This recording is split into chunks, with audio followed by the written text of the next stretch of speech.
ওহ গিন্নি, মাছের কালিয়াটা আজকে যা হয়েছে না, একেবারে পুরো জমে গেছে। সত্যি, সত্যি তোমার হাতের রান্নার কিন্তু কোনো জবাব নেই। উহ, দেখেছো দিদি, দেখেছো তো? খাটলাম খুটলাম, রান্না বাড়ি সমস্তটা কিছু করে দিলাম, আর নাম কামালে শুধু বড় বউ। যা বলেছিস ছোট, এই বাড়িতে আমাদের কোনো মান সম্মান বলে কিছু নেই। সবই প্রাপ্য ওই বড় বউয়ের। পরে দেখবে এই বাড়িখানাও আমাদের শাশুড়ি মা ওই বড় বউয়ের নামেই লিখে দিচ্ছেন। সবাই তো বড় বউ বলতে প্রাণ। দাঁড়াও না, তুমি দাঁড়াও না, আজ আমি এর একটা হেস্ত নেস্ত করেই তবে ছাড়বো। অনেক সহ্য করেছি, আর নয়, আর আমি এইসব সহ্য করব না। আজ আমি একটা কিছু বিহিত করেই তবে ছাড়বো। আহা, বড় বউ মেরে রেঁধেছে, কি সুন্দর মাছের কালিয়াটার গন্ধ বেরিয়েছে। সত্যি সত্যি ভাগ্য করে একটা বউ এনেছিলাম।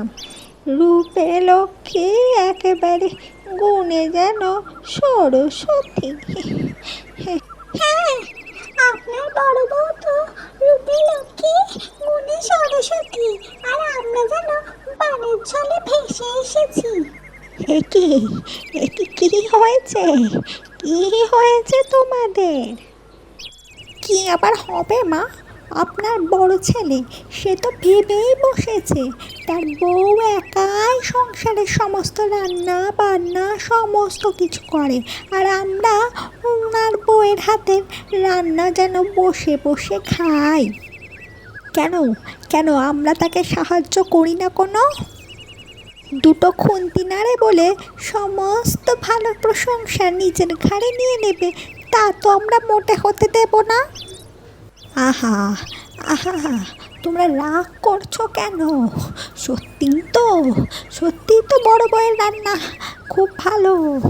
হ্যাঁ, তোমরা সবাই কেটে কুটে বেছে বুঝে দাও ঠিকই, কিন্তু রান্না তো বড় বউই করে।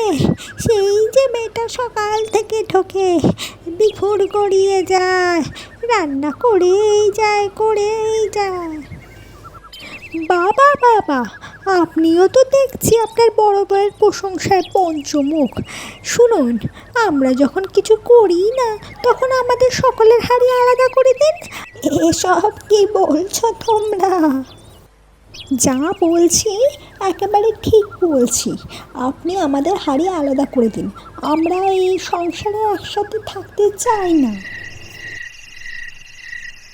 হ্যাঁ গো, সবই তো শুনলে, কি করবে এখন? কি আর করব, সবাই যখন চাইছে তখন তাই হোক, হাড়ি আলাদাই হোক।